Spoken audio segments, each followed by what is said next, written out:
ओम श्री साईनाथाय नमो नमः। बाबा अध्याय 21 प्रारंभ करने की आज्ञा प्रदान करें। अथ श्री साई सच्चरित्र अध्याय 21। ओम श्री गणेशाय नमः। ओम श्री सरस्वते नमः। ओम श्री गुरुवे नमः। ओम श्री कुलदेवी देवताभ्यो नमः। ओम श्री सीतारामचंद्राभ्यां नमः। ओम श्री साई अरूपा व्यक्ताय नमो नमः। प्रिय भक्तों, इस अध्याय में हेमाड़ पंत ने श्री विनायक हरिश्चंद्र ठाकुर, बीए श्री अनंतराव पाटड़कर, पुणे निवासी तथा पंढरपुर के एक वकील की कथाओं का वर्णन किया है। ये सब कथाएं अति मनोरंजक हैं। यदि इनका सारांश मनन पूर्वक ग्रहण कर उन्हें आचरण में लाया जाए तो आध्यात्मिक पथ पर पाठकगण अवश्य अग्रसर होंगे। यह एक साधारण सा नियम है कि गत जन्मों के शुभ कर्मों के फलस्वरूप ही हमें संतों का सानिध्य और उनकी कृपा प्राप्त होती है। उदाहरणार्थ हेमाड़ पंत स्वयं अपनी घटना प्रस्तुत करते हैं। वे अनेक वर्षों तक बंबई के उपनगर बांद्रा के स्थानीय न्यायाधीश रहे। पीर मौलाना नामक एक मुस्लिम संत भी वहीं निवास करते थे। उनके दर्शनार्थ अनेक हिंदू, पारसी और अन्य धर्मावलंबी वहां आया जाया करते थे। उनके मुजावर अर्थात पुजारी ने हेमाड़ पंत से भी उनका दर्शन करने के लिए बहुत आग्रह किया, परंतु किसी न किसी कारणवश उनकी भेंट उनसे न हो सकी। अनेक वर्षों के उपरांत जब उनका शुभ काल आया तब वे शिरडी पहुँचे और बाबा के दरबार में जाकर स्थायी रूप से सम्मिलित हो गए। भाग्यहीनों को संत समागम की प्राप्ति कैसे हो सकती है? केवल वे ही सौभाग्यशाली हैं जिन्हें ऐसा अवसर प्राप्त होता है। संतों द्वारा लोक शिक्षा की प्राप्ति होती है। संतों द्वारा लोक शिक्षा का कार्य चिरकाल से ही इस विश्व में संपादित होता आया है। अनेकों संत भिन्न भिन्न स्थानों पर किसी निश्चित उद्देश्य की पूर्ति के लिए स्वयं प्रकट होते हैं। यद्यपि उनका कार्यस्थल भिन्न होता है, परंतु वे सब पूर्णतः एक ही हैं। वे सब उस सर्वशक्तिमान परमेश्वर की संचालन शक्ति के अंतर्गत एक ही लहर में कार्य करते हैं। उन्हें प्रत्येक के कार्य का परस्पर ज्ञान रहता है और आवश्यकता अनुसार परस्पर कमी की पूर्ति करते हैं, जो निम्नलिखित घटनाओं द्वारा आपको स्पष्ट होगा। श्री विनायक हरिश्चंद्र ठाकुर रेवेन्यू विभाग में एक कर्मचारी थे। वे एक समय भूमि मापक दल के साथ कार्य करते हुए बेलगांव के समीप बड़गांव नामक ग्राम में पहुँचे। वहां उन्होंने एक कानड़ी संत पुरुष के दर्शन कर उनकी चरण वंदना की। संत पुरुष अपने भक्तों को निश्चला दास कृत विचार सागर नामक ग्रंथ का भावार्थ समझा रहे थे। इस ग्रंथ में वेदांत के विषय में वर्णन किया गया है। जब श्री ठाकुर उनसे विदाई लेने लगे तो उन्होंने कहा, तुम्हें इस ग्रंथ का अध्ययन अवश्य करना चाहिए और ऐसा करने से तुम्हारी इच्छाएं अवश्य पूर्ण हो जाएंगी तथा जब कार्य करते करते कालांतर में तुम उत्तर दिशा में जाओगे तो सौभाग्यवश तुम्हारी एक महान संत से भेंट होगी, जो मार्गदर्शन कर तुम्हारे हृदय को शांति और सुख प्रदान करेंगे। बाद में उनका स्थानांतरण जुन्नर को हो गया, जहाँ की नाड़े घाट पार करके जाना पड़ता था। यह घाट अधिक गहरा और पार करने में भी कठिन था।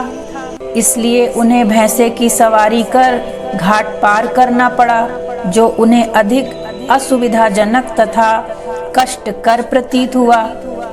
उनके पश्चात ही उनका स्थानांतरण कल्याण में एक उच्च पद पर हो गया और वहां उनका नाना साहेब चांदोरकर से परिचय हो गया। उनके द्वारा उन्हें श्री साईं बाबा के संबंध में बहुत कुछ ज्ञात हुआ और उन्हें उनके दर्शन की तीव्र उत्कंठा हुई। दूसरे दिन ही नाना साहेब शिरडी को प्रस्थान कर रहे थे। उन्होंने श्री ठाकुर से भी अपने साथ चलने का आग्रह किया। ठाणे के दीवानी न्यायालय में एक मुकदमे के संबंध में उनकी उपस्थिति आवश्यक होने के कारण वे उनके साथ न जा सके। इस कारण नाना साहेब अकेले ही रवाना हो गए। ठाणे पहुंचने पर मुकदमे की तारीख आगे के लिए बढ़ गई, इसलिए उन्हें नाना साहेब का साथ न देने पर पश्चाताप हुआ। फिर वे शिरडी पहुंचे। तब वहां उन्हें ज्ञात हुआ कि नाना साहेब पिछले दिन ही यहाँ से चले गए हैं। वे अपने कुछ मित्रों के साथ जो उन्हें वहीं मिल गए थे, श्री साईं बाबा के दर्शन को गए। उन्होंने बाबा के दर्शन किए और उनके चरण कमलों की आराधना कर अत्यंत हर्षित हुए।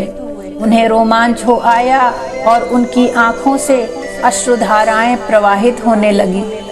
त्रिकालदर्शी बाबा ने उनसे कहा, इस स्थान का मार्ग इतना सुगम नहीं है जितना कि कानड़ी संत अप्पा के उपदेश या नाड़े घाट पर भैंसे की सवारी थी। आध्यात्मिक पथ पर चलने के लिए तुम्हें घोर परिश्रम करना पड़ेगा, क्योंकि वह अत्यंत कठिन पथ है। जब श्री ठाकुर ने हेतुगर्भ शब्द सुने, जिनका अर्थ उनके अतिरिक्त और कोई न जानता था, तो उनके हर्ष का पारावार न रहा और उन्हें कानड़ी संत के वचनों की स्मृति हो आई।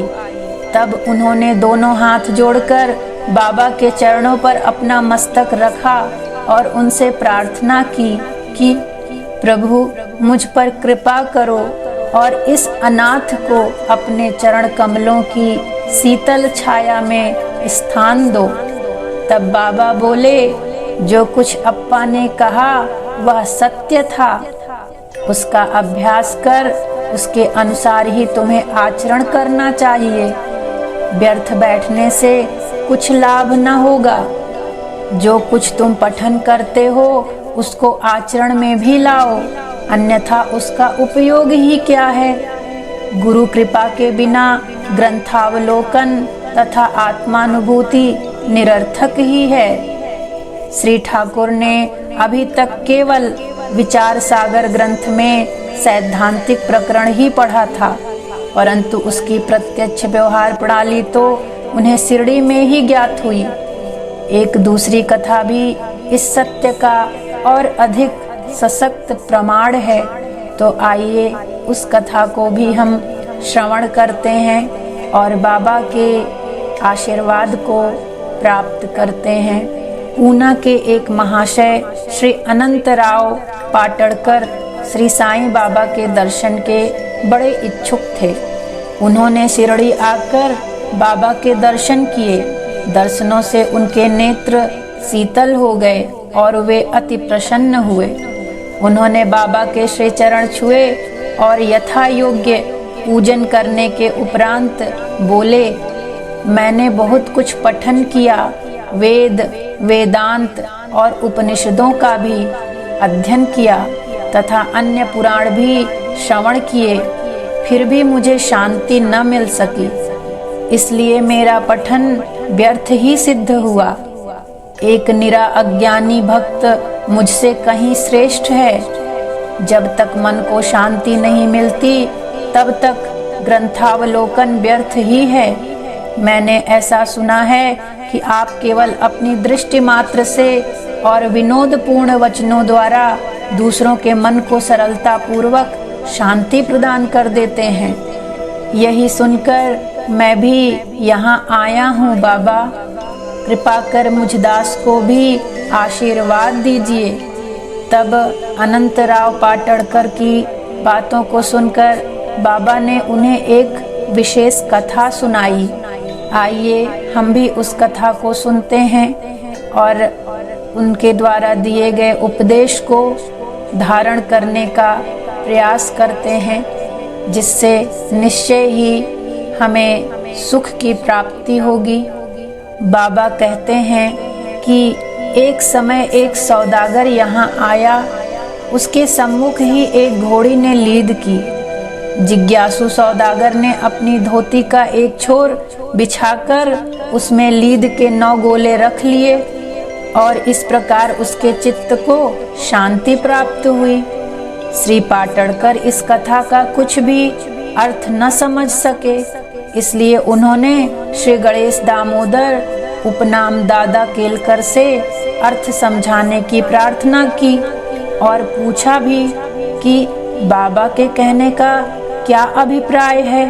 तब दादा केलकर बोले कि जो कुछ बाबा कहते हैं उसे मैं स्वयं भी अच्छी तरह नहीं समझ सकता, परंतु उनकी प्रेरणा से ही मैं जो कुछ समझ सका हूँ वह तुमसे कहता हूँ। घोड़ी है ईश कृपा और 9 एकत्रित गोले हैं नवविधा भक्ति। श्रवणम कीर्तनम विष्णोः स्मरणम पाद सेवनम अर्चनम वंदनम दास्यम सख्यम आत्मनिवेदनम।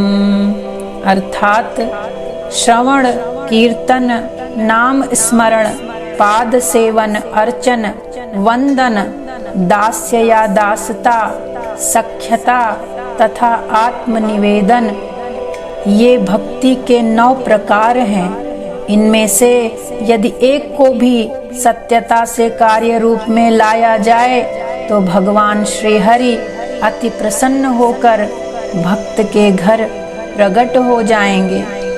समस्त साधनाएं अर्थात जप, तप, योगाभ्यास तथा वेदों के पठन पाठन में जब तक भक्ति का संपुट न हो तब तक शुष्क ही है। वेद ज्ञानी या ब्रह्म ज्ञानी की कीर्ति भक्ति भाव के अभाव में निरर्थक है। आवश्यकता है तो केवल पूर्ण भक्ति की। अपने को भी उसी सौदागर के समान ही जानकर और व्यग्रता तथा उत्सुकता पूर्वक सत्य की खोज कर 9 प्रकार की भक्ति को प्राप्त करो, तब कहीं तुम्हें दृढ़ता तथा मानसिक शांति प्राप्त होगी। दूसरे दिन जब श्री पाटड़कर बाबा को प्रणाम करने गए तो बाबा ने पूछा कि क्या तुमने लीद के 9 गोले एकत्रित किए? पाटड़कर जी बोले कि बाबा मैं अनाश्रित हूँ, आपकी कृपा के बिना उन्हें सरलता पूर्वक एकत्रित करना संभव नहीं है। बाबा ने उन्हें आशीर्वाद देकर सांत्वना दी कि तुम्हें सुख और शांति प्राप्त हो जाएगी, जिसे सुनकर श्री पाटड़कर के हर्ष का पारावार न रहा।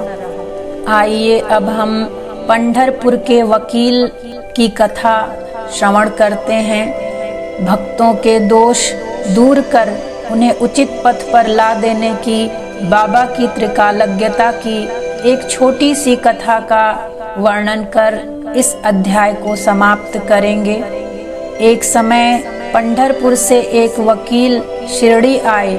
उन्होंने बाबा के दर्शन कर उन्हें प्रणाम किया तथा कुछ दक्षिणा भेंट कर एक कोने में बैठे वार्तालाप सुनने लगे।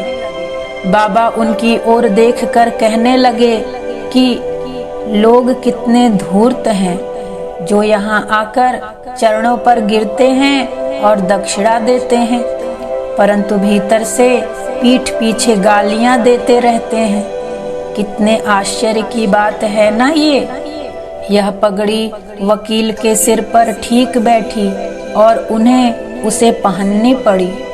कोई भी इन शब्दों का अर्थ न समझ सका, परंतु वकील साहब इसका गूढ़ार्थ समझ गए। फिर भी वे सिर झुकाकर बैठे ही रहे। वाड़े को लौटकर वकील साहब ने काका साहेब दीक्षित को बतलाया कि बाबा ने जो कुछ उदाहरण दिया वह मेरी ही ओर लक्ष्य कर कहा गया था और वह सत्य है। वह केवल चेतावनी ही थी कि मुझे किसी की निंदा न करनी चाहिए। एक समय जब उप न्यायाधीश श्री नूलकर स्वास्थ्य लाभ करने के लिए पंढरपुर से शिरडी आकर ठहरे तो उनके संबंध में चर्चा हो रही थी। विवाद का विषय था कि जिस व्याधि से उप न्यायाधीश अस्वस्थ हैं, क्या बिना औषधि सेवन किए केवल साईं बाबा की शरण में जाने से ही उससे छुटकारा पाना संभव है? और क्या श्री नूलकर सदृश एक शिक्षित व्यक्ति को इस मार्ग का अवलंबन करना उचित है? उस समय श्री नूलकर का और साथ ही श्री साईं बाबा का भी बहुत उपहास किया गया। मैंने भी इस आलोचना में हाथ बटाया था। श्री साईं बाबा ने मेरे उसी दूषित आचरण पर प्रकाश डाला है।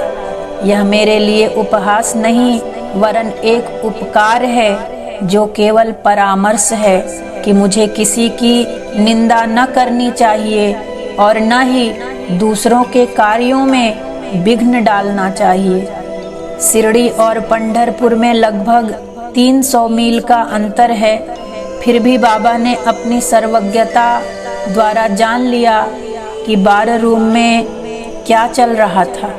मार्ग में आने वाली नदियां, जंगल और पहाड़ उनकी सर्वज्ञता के लिए रोड़ा न थे। वे सबके हृदय की गुह्य बात जान लेते थे और उनसे कुछ छिपा न था। समीपस्थ या दूरस्थ प्रत्येक वस्तु उन्हें दिन के प्रकाश के समान जाज्वल्यमान थी तथा उनकी सर्वव्यापक दृष्टि से ओझल न थी। इस घटना से वकील साहब को शिक्षा मिली कि कभी किसी का छिद्रान्वेषण एवं निंदा नहीं करनी चाहिए। प्रिय भक्तों, यह कथा केवल वकील साहब को ही नहीं वरन सबको शिक्षा देती है। श्री साईं बाबा की महानता कोई न आंक सका और न ही उनकी अद्भुत लीलाओं का अंत ही पा सका। उनकी जीवनी भी तदनुरूप ही है, क्योंकि वे परब्रह्म स्वरूप हैं। कभी भी किसी दूसरे की निंदा न करें और न ही उनके कार्यों में विघ्न डालें, बल्कि उन्हें सहयोग प्रदान करें। आप जिस प्रकार का जैसा भी मानसिक, शारीरिक, आध्यात्मिक, भावनात्मक जिस प्रकार का भी आप उन्हें सहयोग दे सकते हैं, अवश्य दें। इस प्रकार अध्याय 21 यहीं पर पूर्ण होता है। श्री सद्गुरु साईनाथार्पणमस्तु। शुभम भवतु। ओम साई राम, ओम साई राम। हरे हरे कृष्णा, राधे राधे श्याम। बाबा के चरणों में कोटि कोटि प्रणाम और भूल चूक के लिए बारंबार क्षमा की प्रार्थना। बाबा सभी पर अपनी कृपा, अपना आशीर्वाद सदा बनाकर रखें। ओम श्री साईनाथाय नमो नमः।